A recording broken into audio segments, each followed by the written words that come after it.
Every day, millions of people around the world step onto subway platforms, board electric streetcars, and ride commuter trains, never knowing that their safe journey depends on inventions created by a man most of them have never heard of. Every time a train dispatcher knows exactly where a locomotive is on the tracks, every time an engineer receives a warning about danger ahead, every time a transit system operates safely and efficiently, the ghost of that inventor rides along. His name was Granville T. Woods. In his own era, he was called the greatest electrician in the world. Newspapers dubbed him the Black Edison. He held over 60 patents for inventions that transformed railroad safety, urban transportation, and electrical systems. He defended his intellectual property in courtrooms against some of the most powerful corporations and famous inventors of his age, including Thomas Edison himself, and won. And yet, when he died in 1910, he was buried in an unmarked grave. This is the story of Granville T. Woods, a man born into poverty who educated himself through library books borrowed by friends, who turned a childhood fascination with machines into a career that changed American transportation forever. It is a story about genius and perseverance, about racism and resilience, about what it means to be an inventor when society refuses to see past the color of your skin. It is also a story about the technologies that surround us, the third rail that powers subway systems, the safety systems that prevent train collisions, the communication networks that keep millions of passengers safe every day. These are the legacies of a man who refused to let the barriers of his time define the limits of his imagination. This is the life of Granville T. Woods. Granville Taylor Woods was born on April 23, 1856, in Columbus, Ohio. In the grand sweep of American history, this was a moment of profound tension. The nation was just 5 years away from civil war. Slavery still existed in half the states of the Union. And for Black Americans, even those born free in northern states, the future was clouded with uncertainty. But Granville was fortunate in one crucial respect. Ohio had been free territory since the Northwest Ordinance of 1787. Unlike millions of Black Americans, he was born into freedom. His parents were Cyrus Woods and Martha J. Brown. His father was African American. His mother was part Native American. They were not wealthy. Cyrus worked with his hands, and the family lived in modest circumstances in a racially integrated neighborhood in Columbus. Young Granville had a brother named Yates, who would later become his partner in invention, and a sister named Rachel. The Columbus of Granville's childhood was a city where Black families could, with effort and luck, carve out a place for themselves. The neighborhood census records show Black workers holding skilled positions: machinists, blacksmiths, plumbers, bricklayers. These were men who worked with their hands and understood the mechanics of the physical world. They would have been Granville's early models of what a Black man could achieve through skill and determination. But if opportunity existed, so did the heavy hand of discrimination. The Black codes that restricted African American life were a constant presence. Public schools were often closed to Black children. Libraries refused them entry. The paths to education and advancement that white children took for granted were blocked at every turn. Granville attended school in Columbus until he was 10 years old. Then, like so many children of poor families in that era, he had to leave. His family needed him to work. It was 1866. Granville Woods was 10 years old, and his formal education was over. Most children forced to leave school so young would have had their horizons permanently narrowed. But Granville Woods was not most children. Where others might have seen the end of learning, he saw only a change in classroom. His first job was in a machine shop that repaired railroad equipment. For a boy with a hungry mind, it was the best possible education. Here were the technologies that were transforming America: steam engines, locomotives, the complex machinery of the railroad age. Here were skilled craftsmen who understood how these machines worked, how to fix them when they broke, how to make them better. Granville threw himself into learning. He apprenticed as a machinist and blacksmith, mastering the trades that would give him hands-on understanding of mechanical systems. He watched. He listened. He asked questions. And when the workday ended, he continued his education in any way he could. The libraries that refused him entry could not stop him from learning. He asked friends, white friends who could enter the libraries freely to borrow books on his behalf. He paid the master mechanics who supervised him for private lessons. He used every penny he could spare to buy books on electricity, mechanics, and engineering. Woods spent all of his leisure time studying and experimenting with electricity. One account notes, Woods read whatever books on electricity he could buy or borrow. He took a course in electrical and mechanical engineering, but for the most part, he was self-taught. This pattern, official doors closed, alternative paths found, would define his entire life. Society might deny him the conventional routes to success, but Granville Woods would find his own way through. At 16, Granville Woods left Columbus and headed west. Missouri beckoned, a state still scarred by its Civil War divisions but offering opportunities in the expanding railroad industry. Here, young Woods found work first as a fireman, then as an engineer on the Iron Mountain Railroad. The distinction matters. A fireman shoveled coal into the locomotive's furnace, keeping the steam pressure up. An engineer actually operated the locomotive, a position of skill, responsibility, and danger. For a black teenager to advance to engineer in the 1870s was no small achievement. It was on the railroad that Woods began to understand both the power and the peril of this transforming technology. Locomotives were iron horses that could cross the continent, carrying passengers and freight at speeds unimaginable to previous generations. But they were also instruments of death. Trains crashed into each other with terrifying regularity. Without reliable communication between moving trains and the stations that supposedly controlled them, collisions were simply a matter of time. The public prints give us almost daily accounts of railway collisions in one section of the country or another. Noted Scientific American magazine in 1885. This was the world Granville Woods experienced firsthand. The thundering power of steam locomotives, and the deadly consequences when that power went wrong. In 1874, Woods moved again, this time to Springfield, Illinois, where he found work in a rolling mill. The experience broadened his understanding of industrial technology, the metallurgy of steel, the processes of manufacture, the electrical systems that were beginning to transform factory work. Then, in 1876, at the age of 20, Granville Woods did something remarkable. He enrolled in a technical college in New York City. The details are murky. We don't know the name of the school or exactly how he financed his attendance. But for 2 years, from 1876 to 1878, Woods studied electrical and mechanical engineering while working part-time in a New York machine shop. It was the closest he would come to formal technical education, and it provided crucial foundations for the inventions to come. After completing his studies, Woods went to sea. He signed aboard the Ironsides, a British steamship, working first as a fireman and eventually rising to chief engineer. For 2 years, he traveled the world, gaining experience with the marine applications of steam and electrical technology. Think of what this meant for a young black man from Columbus, Ohio. He had gone from a childhood of poverty and limited education to mastering some of the most advanced technologies of his era. He had crossed oceans, seen foreign ports, and earned the respect of his shipmates through demonstrated competence. And all of it, every skill, every advancement, had been achieved through self-study, determination, and refusal to accept the limits others tried to place on him. In 1880, at the age of 24, Granville Woods returned to Ohio. He found work as a steam locomotive engineer with the Danville and Southern Railroad, running trains out of Cincinnati. It was there, in the Queen City on the Ohio River, that his career as an inventor would truly begin. Cincinnati in 1880 was one of America's great industrial cities, a hub of manufacturing, commerce, and innovation positioned at the crossroads of North and South, East and West. For an ambitious young man with engineering skills and an inventive mind, it was an ideal place to launch a career. Woods established himself in the city's black community, a well-organized society with its own churches, businesses, and professional networks. He joined the African American Freemasons, gaining connections that would prove valuable in his business dealings.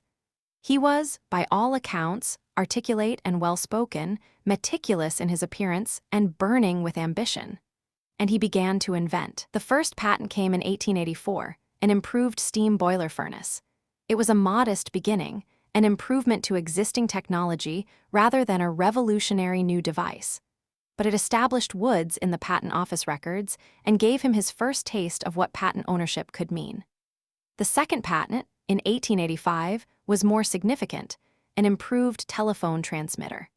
The device produced clearer sound over longer distances than existing telephones. More importantly, it could be combined with telegraph functionality, allowing the same wire to carry both voice messages and Morse code signals.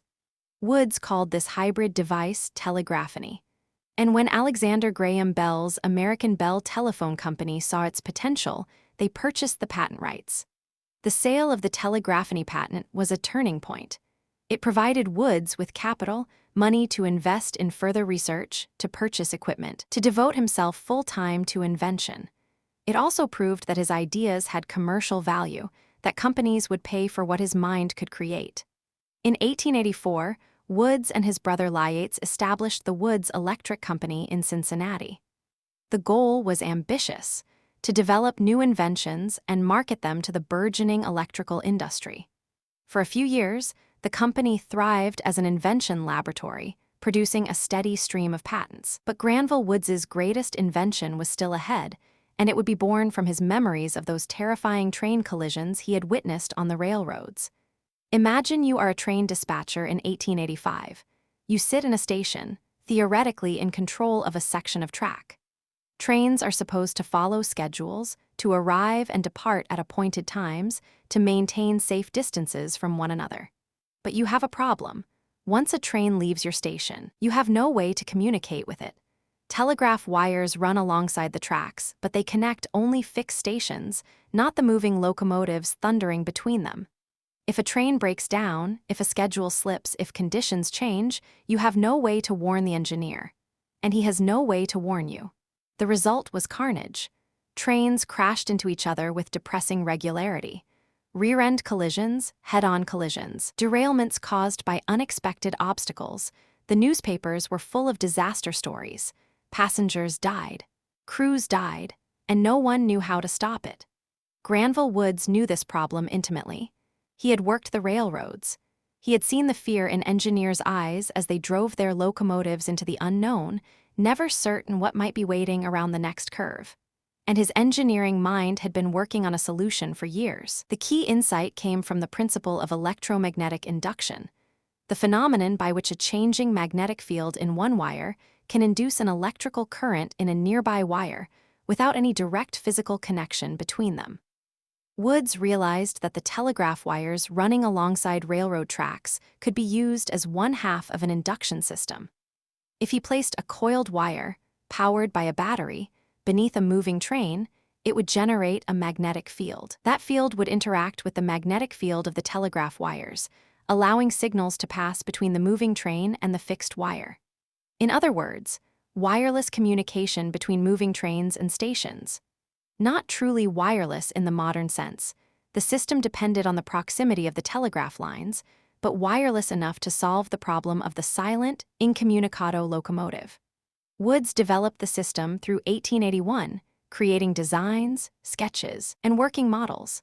Then disaster struck. He contracted smallpox, the disease that kept him bedridden for months and delayed his work. When he recovered, he found that another inventor, Lucius Phelps, had patented a similar system in 1884. Woods would have to prove in court that his invention came first. The fight with Phelps was Granville Woods's introduction to the brutal world of patent litigation. In the American patent system, when two inventors claim the same invention, the Patent Office conducts an interference proceeding to determine who has priority, who actually invented the device first. Woods gathered his evidence, notes, sketches, witnesses who could testify to when he had created his designs. Phelps presented his own case. The Patent Office examined both claims.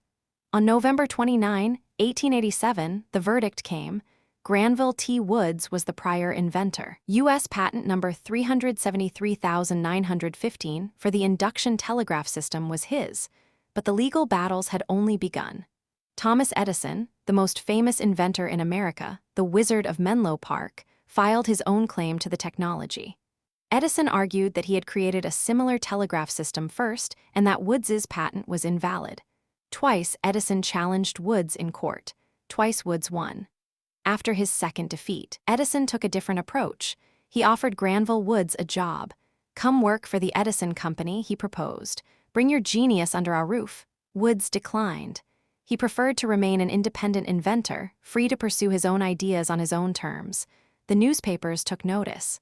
A black inventor had beaten the great Thomas Edison in court, not once but twice.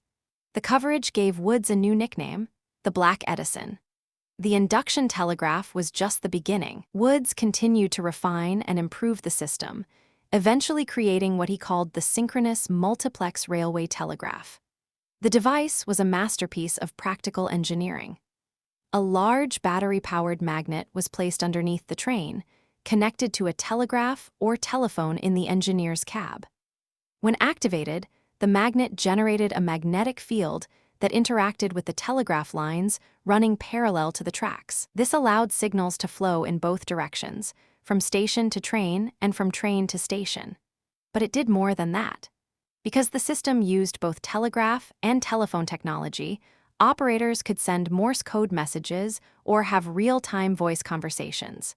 They could see the location of moving trains on dispatcher display boards.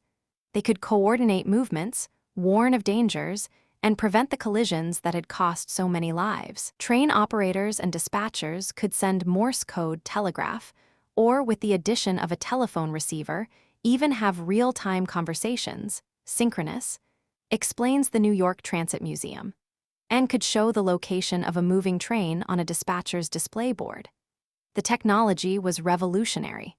For the first time in history, dispatchers knew exactly where every train was at every moment. Engineers knew what lay ahead on the tracks. The deadly silence of the moving locomotive was broken. To fully appreciate the genius of Woods's invention, it helps to understand exactly how the synchronous multiplex railway telegraph worked and why it was such a breakthrough. The key was electromagnetic induction. When an electrical current flows through a wire, it creates a magnetic field around that wire. Conversely, when a magnetic field passes near a wire, it can induce an electrical current in that wire, even without any physical connection between them. Woods exploited this principle brilliantly. Telegraph wires already ran alongside most railroad tracks. They were used for communication between fixed stations. Woods realized that by placing a coiled wire connected to a powerful battery beneath a moving train, he could create a magnetic field that would interact with those existing telegraph wires. The train-mounted apparatus consisted of several components: a battery to provide power, a coiled wire to generate the magnetic field, and telegraph or telephone equipment in the engineer's cab for sending and receiving messages. When the engineer wanted to send a message, he would operate the telegraph key or speak into the telephone.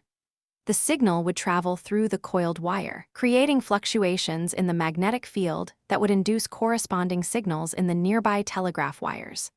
At the station, operators could detect these induced signals and decode the message.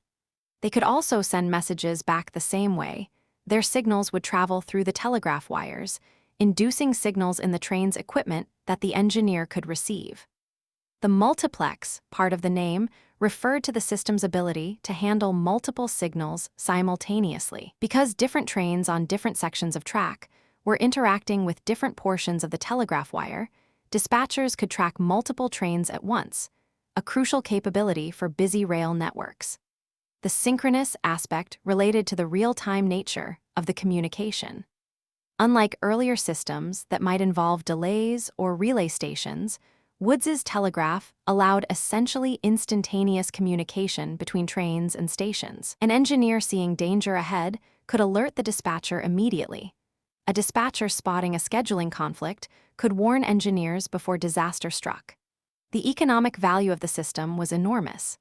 Every train collision averted represented saved lives, saved equipment, saved cargo. Insurance costs could be reduced.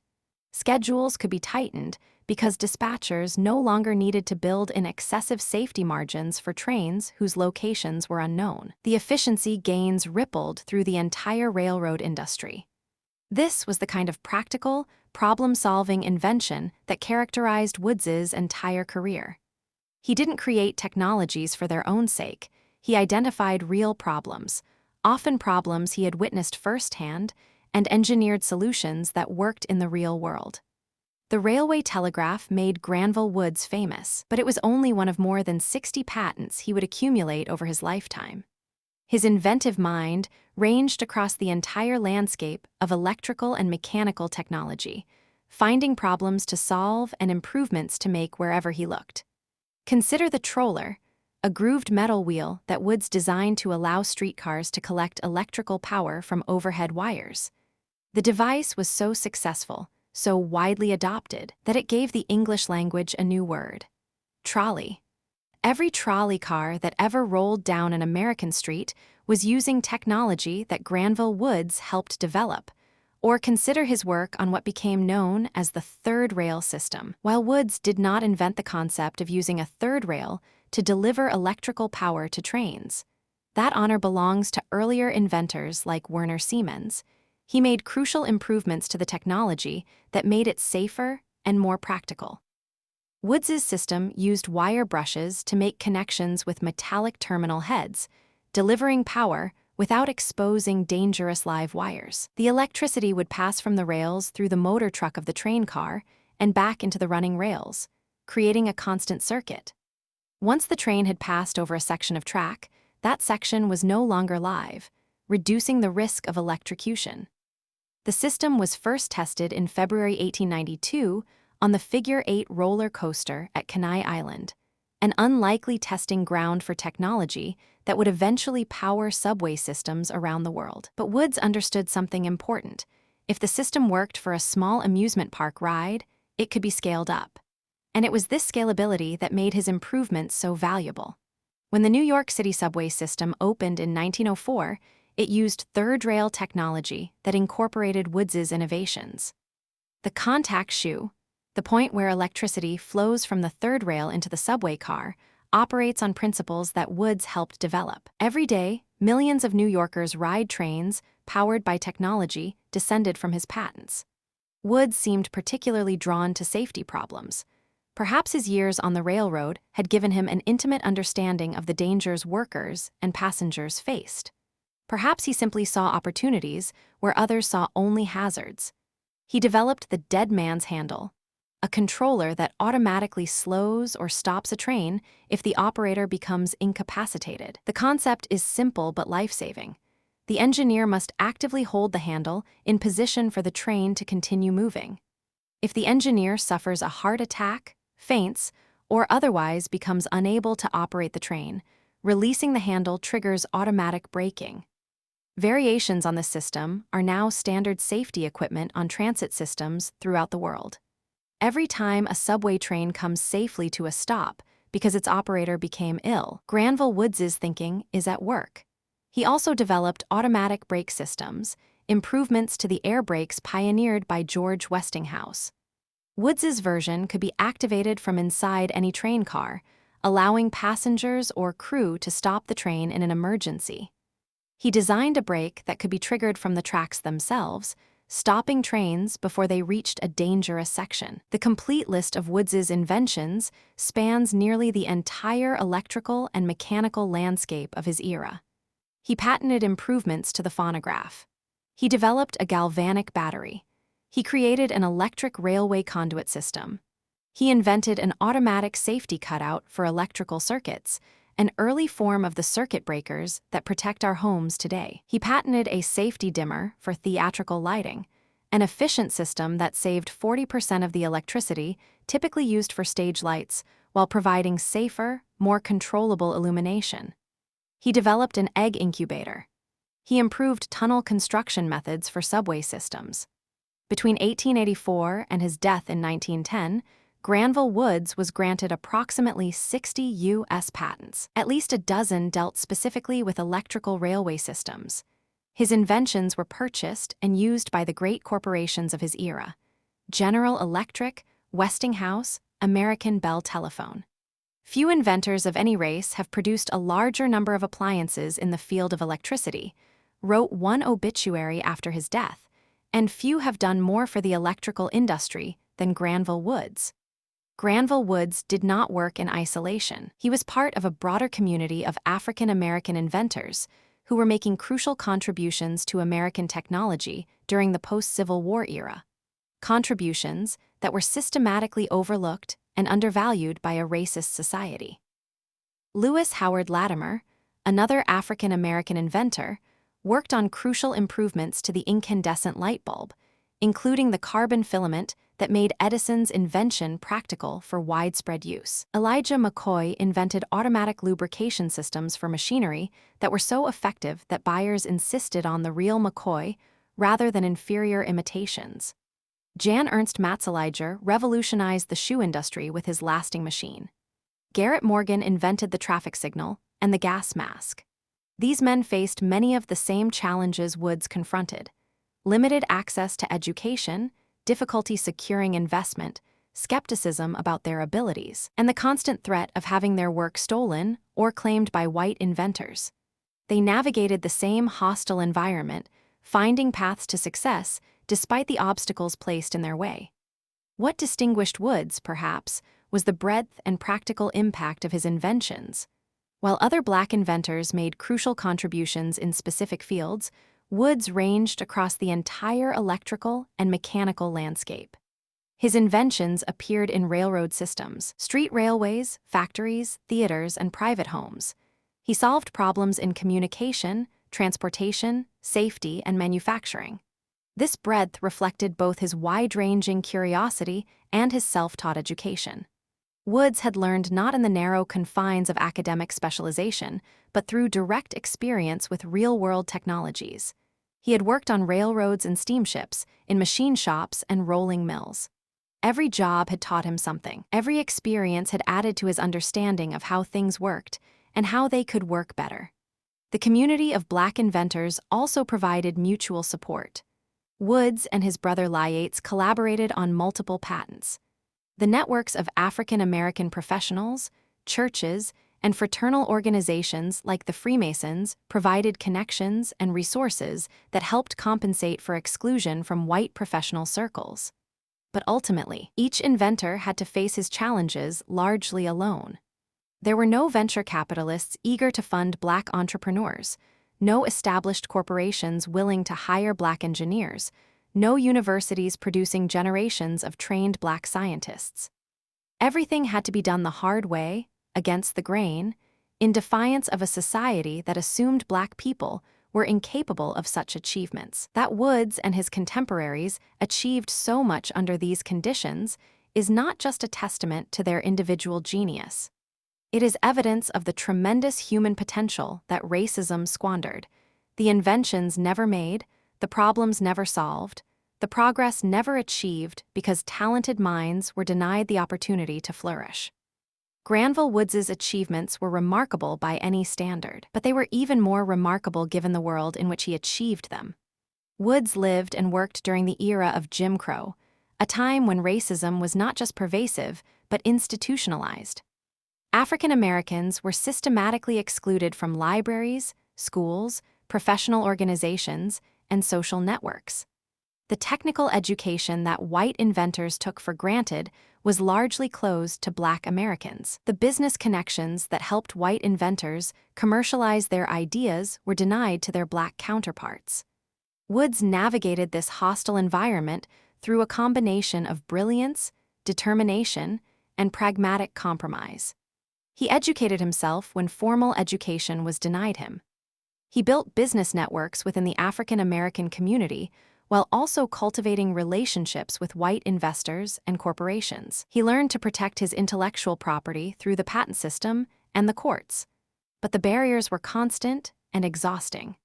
At least 17 of Woods's 45 patents became subjects of legal challenges, a rate far exceeding what white inventors typically faced.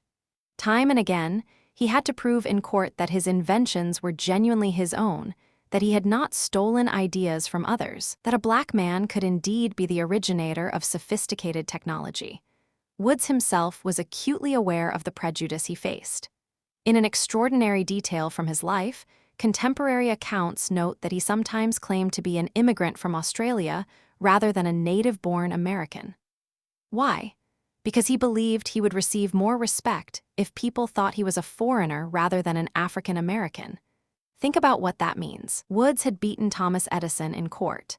He had created inventions that transformed transportation. He had been called the greatest electrician in the world. And yet, he felt the need to disguise his American identity because being Black in America was more stigmatizing than being a foreigner. Despite his prolific invention record, Granville Woods never achieved the financial security that his innovations deserved. The reasons were complex, and racism was central to many of them. Woods lacked the connections to wealthy investors that white inventors often enjoyed. When he did find business partners, they frequently exploited him. He spent much of his earnings on patent litigation, fighting to protect intellectual property that white inventors would have been able to defend more easily. The Woods Electric Company, which he had founded with such high hopes, struggled to manufacture and market his inventions. Without capital, without connections, without the business infrastructure that supported white entrepreneurs, Woods was forced to sell his patents to larger corporations, often for far less than they were worth. Companies like General Electric and Westinghouse made fortunes from technologies that incorporated Woods's innovations. Woods himself saw only the modest payments from patent sales, not the ongoing royalties that true ownership would have provided. Mr. Woods says that he has been frequently refused work because of the previous condition of his race, wrote the Reverend William J. Simmons in 1887, but he has had great determination and will and never despaired because of disappointments. That determination carried Woods through decades of obstacles, but it could not compensate for the systematic disadvantages he faced. He created technologies worth millions. He died in poverty. In 1890, Woods moved his operations from Cincinnati to New York City. The nation's commercial and industrial capital offered more opportunities for an inventor, more corporations to pitch, more investors to court, more markets for electrical technology. His brother Yates joined him in New York, and the two continued to collaborate on inventions. The 1890s and early 1900s were productive years for Woods, with new patents flowing steadily from his work. He improved air brake systems. He developed better electrical railway conduits. He continued to refine and extend his earlier innovations. But the struggles continued as well. Patent fights consumed his time and money. Business partners proved unreliable. The racism that had followed him from Ohio to New York did not relent. In 1890, Woods married. Just a year later, his wife filed for divorce. The details of their relationship have been lost to history, but the brevity of the marriage suggests the personal toll that Woods's driven, embattled career may have taken. Contemporary descriptions paint a picture of a man who threw himself entirely into his work. The Kansas City American Citizen described Woods in 1902 as an articulate, well-spoken man who was meticulous in his style of clothing and preferred to dress in black. He was known for his dignity, his formality, his single-minded focus on invention, but beneath that composed exterior, the years of struggle were taking their toll. On January 28, 1910, Granville T. Woods suffered a stroke. He was taken to Harlem Hospital in New York City. 2 days later, on January 30, 1910, he died. He was 53 years old. Despite having sold numerous patents to some of America's largest corporations, Woods died in virtual poverty, as one account puts it. The companies that had bought his innovations and built upon them had prospered. The inventor himself had not. His body was interred at St. Michael's Cemetery in East Elmhurst, Queens. The grave was unmarked. For 65 years, the man who had transformed railroad communication, who had helped make subway systems possible, who had created safety devices that saved countless lives, lay in an anonymous plot with no stone to mark his passing. The story of Granville T. Woods might have ended there, in an unmarked grave in Queens. But history has a way of reclaiming those it once overlooked. In 1969, an elementary school in Brooklyn, PS 335 in Bedford-Stuyvesant, was renamed the Granville T. Woods Elementary School. It was one of the first formal recognitions of an inventor who had been largely forgotten by mainstream American history. In 1974, Ohio Governor John J. Gilligan issued a state proclamation honoring Woods's scientific achievements. The boy from Columbus who had been forced to leave school at age 10 was finally being celebrated in his home state. In 1975, a historian named M. A. Harris launched a campaign to give Woods a proper grave marker. She contacted the corporations that had profited from his inventions, the successors to General Electric and Westinghouse and Bell Telephone, and persuaded them to donate funds. 65 years after his death, Granville T. Woods finally had a headstone. The rediscovery accelerated in the following decades, as America began to reckon more honestly with its racial history, as scholars sought out the Black inventors and scientists who had been written out of the national story. Woods's achievements came back into view.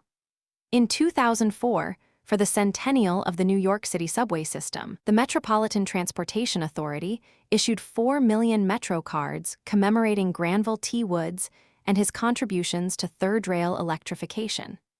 Every subway rider who used one of those cards carried a small piece of Woods's legacy in their pocket.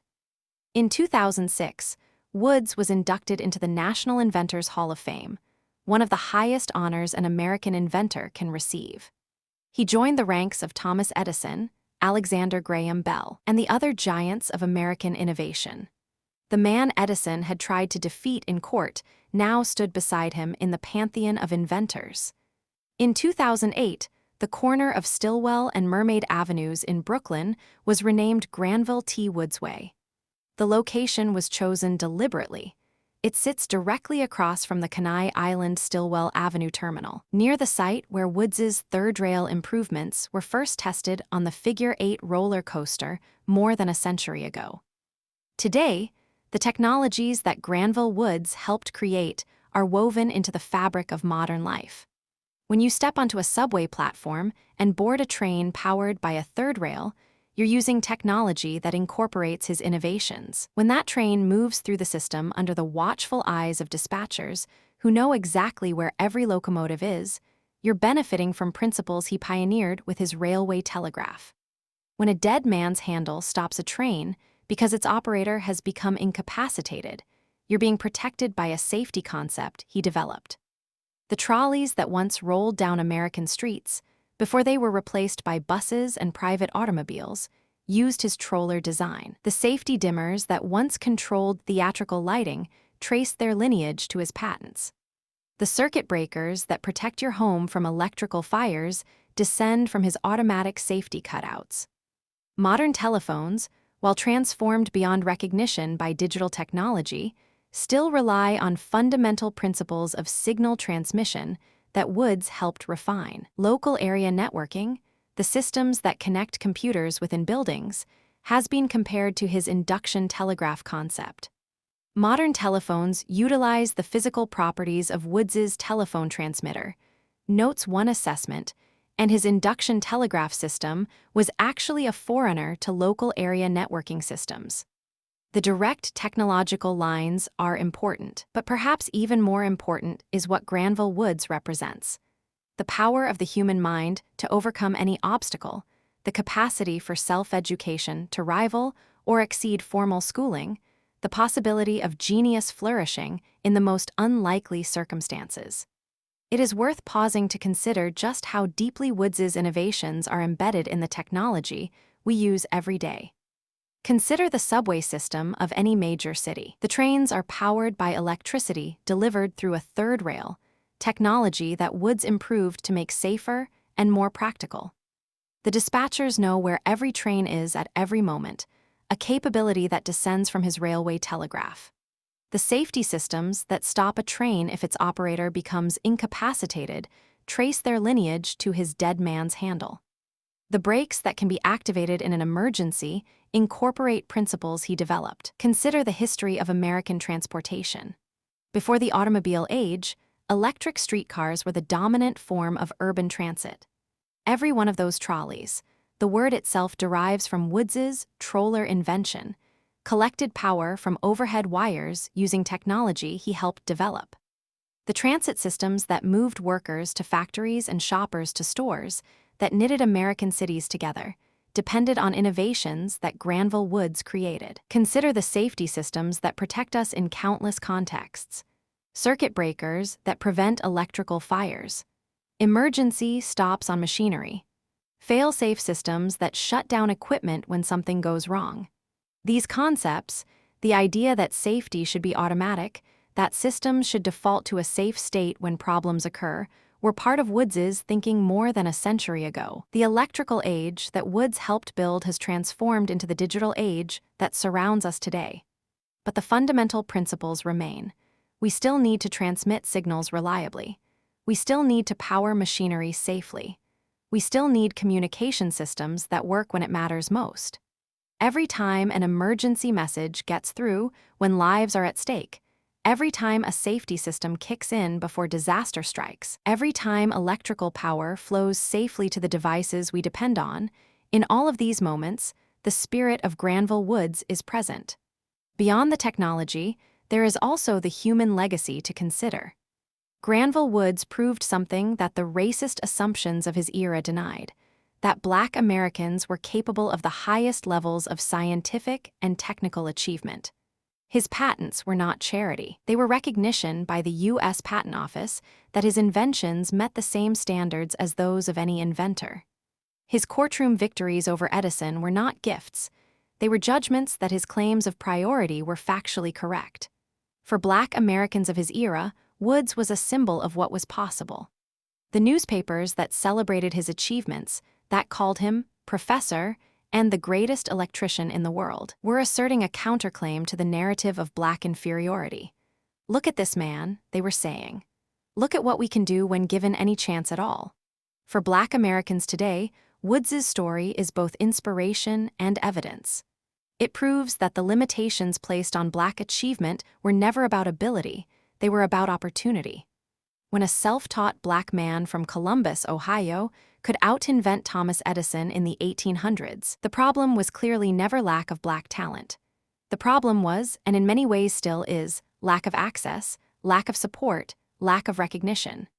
Woods's story also reminds us to look for the hidden figures in every field. How many other Granville Woodses have there been? Brilliant innovators whose contributions were stolen, suppressed, or simply forgotten because of the color of their skin? How much human potential has been wasted by prejudice and discrimination? These questions don't have easy answers, but they are questions worth asking. The story of Granville T. Woods is, ultimately, a story about what happens when genius meets oppression and genius wins. He was born poor, in an era when poverty meant truncated education and limited opportunity. He educated himself anyway, through borrowed books and paid lessons and relentless self-study. He was Black in an era when American society was designed to keep Black people subordinate. He invented anyway, creating technologies that transformed transportation and communication. He faced legal challenges that would have crushed a lesser man, at least 17 patent fights over the course of his career. He defended his intellectual property anyway, beating even Thomas Edison in court. He was denied the business connections and investment capital that white inventors enjoyed. He built a career anyway, selling patents to major corporations and seeing his innovations adopted across the nation. He died poor and was buried in an unmarked grave, but his technologies lived on, improving and protecting millions of lives, and eventually his name was reclaimed from obscurity. The greatest of Negro inventors, the Black newspapers of his era called him Professor Woods, they said, granting him an honorific that reflected their pride in his achievements even if it didn't reflect formal academic credentials. But perhaps the most telling assessment came from Henry E. Baker, an African-American official at the U.S. Patent Office who wrote Woods's epitaph in 1913, 3 years after his death. Mr. Woods is, perhaps, the best known of all the inventors whose achievements add to the credit of our race. And in his passing away, he has left us the rich legacy of a life successfully devoted to the cause of progress. What can we learn from Granville T. Woods more than a century after his death? First, that genius has no color. The racist assumptions of Woods's era, that Black people could not be inventors, could not master complex technology, could not contribute to scientific progress, were wrong. Woods proved them wrong with every patent, every successful invention, every courtroom victory. Second, that barriers can be overcome even if they cannot be eliminated. Woods could not change the racist society in which he lived, but he could find ways to succeed within it, educating himself when schools were closed to him, building networks when professional organizations excluded him, using the patent system and the courts to protect his rights. Third, that recognition may come late, but it can still come. Woods died obscure and poor. Today, he is celebrated as one of America's great inventors, inducted into the National Inventors Hall of Fame, commemorated with schools and streets and transit cards bearing his name. The arc of history bent toward justice, even if it took a century to do so. And finally, that the technologies we take for granted have histories, human histories of struggle and creativity and persistence. Every time you board a train, every time you flip a switch, every time you use a piece of electrical technology, you are benefiting from the work of inventors like Granville Woods. Their genius makes our modern lives possible. Granville T. Woods was called the Black Edison, but perhaps that label, however well-intentioned, gets the relationship backward.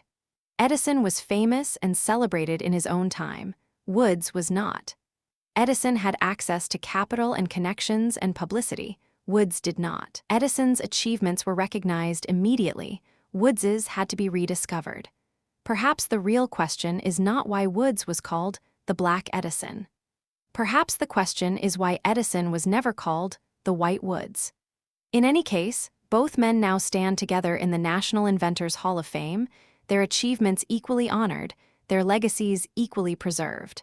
And on subway platforms across America, in the hum of third rails and the safety of dispatchers' boards and the reliable operation of transit systems, the spirit of Granville T. Woods rides on.